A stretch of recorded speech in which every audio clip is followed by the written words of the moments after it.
ने जानबूझ के हमें चार्जशीट किया। सीबीआई ने प्रेशर में आके हम पे इनके कहने पे चार्जशीट लगाई। हमारे पास इनका एक एक रिकॉर्ड है।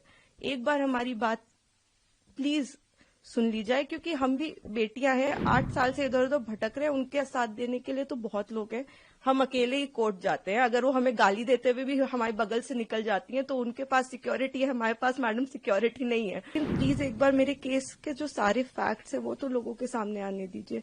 हम बहुत ही मुश्किल से जुडिशरी के पास गए थे। हमारे अपील में हमने सारे फैक्ट्स फाइल किए हुए हैं। उन्होंने अपनी टाइमिंग 3 बार बदली है। पहले उन्होंने कहा दोपहर 2 बजे, फिर उन्होंने एक मीडिया स्टेटमेंट दिया, उन्होंने कहा नहीं 2 बजे नहीं हुआ, शाम को 6 बजे हुआ। ये उन्होंने ऐसे इसलिए किया क्योंकि ऑलरेडी एक फोटो है मेरे पिता की कि वो मम्मी के साथ एक इवेंट में मौजूद है 2 बजे। फिर फाइनली उन्होंने जब FIR लॉन्च की उसमें समय बदल दिया, 8 से 8:30 कर दिया। रिकॉर्ड पे है कि जो मेरे फादर की लोकेशन है, वो जो अलेज कर रही है जो जगह, उससे 17 किलोमीटर दूर मेरे फादर की लोकेशन है। वो खुद उस वक्त फोन पे बात कर रही हैं जिस वक्त उन्होंने ये टाइमिंग अलेज की है। तो इतने सारे सबूत होने, एम्स की रिपोर्ट है जो बता रही है कि वो 18 साल के ऊपर है और वो खुद को माइनर 15 साल की बच्ची बताती हैं।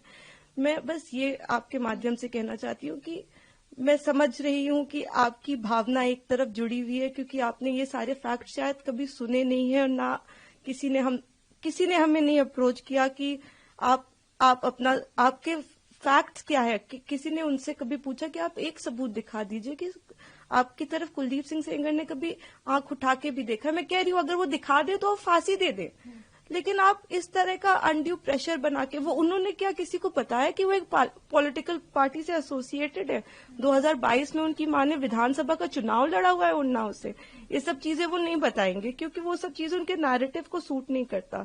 हम भी 2 बेटियां हैं, 8 साल से ड्यू प्रोसेस, मतलब हम कभी धरना देने नहीं बैठे, हम कुछ नहीं किया, हम ड्यू प्रोसेस पे विश्वास रखते और आज भी हमें पूरा विश्वास है कि अंत में, क्योंकि हमारा केस इतना स्ट्रांग है, अंत में हमारी जीत होगी। लेकिन 8 साल हो गए। मैं आपसे हाथ जोड़ के विनती करती हूँ कि प्लीज एक बार मेरिट्स पे हमारा केस सुन लिया जाए। हम कोई दरिंदे नहीं है, हम भी नॉर्मल परिवार हैं और वो हमें कुछ भी पावरफुल बोल ले या कुछ भी कह ले, असल बात तो यही है ना कि 8 साल से इतने सबूत होने के बावजूद वो जेल में बंद है क्योंकि एक बार आपने ऐसा झूठा इल्जाम उन पे लगा दिया। इस केस में इन्होंने स्टेटमेंट्स तो अपने बहुत सारे बदले ही हैं, जो कि आप अगर मुझसे कहेंगे तो मैं आपको डिटेल में प्रोवाइड कर दूंगी। इन्होंने समय 3 बार बदला है। पहले इन्होंने कहा कि दोपहर को 2 बजे कुलदीप सिंह सेंगर ने मेरे साथ रेप किया। उसके बाद इन्होंने कहा नहीं दोपहर के 2 नहीं बज रहे थे, शाम के 6 बज रहे थे। फिर इन्होंने चेंज किया, कहा नहीं ये नहीं हो रहा था, शाम के 8:30 बज रहे थे। जब सीबीआई ने मेरे फादर की लोकेशन निकाली तो उनकी लोकेशन 17 किलोमीटर दूर उनके उन्नाव ऑफिस की पाई गई। सीबीआई ने दूसरे केस में जानबूझ के हमें चार्जशीट किया और उसके बाद जब दूसरे केस में चार्जशीट लगाई तो हमें पता लगा कि हमने जब वो CDR देखे तो हमें पता लगा कि ये तो उस वक्त पे फोन पे बात कर रही थी।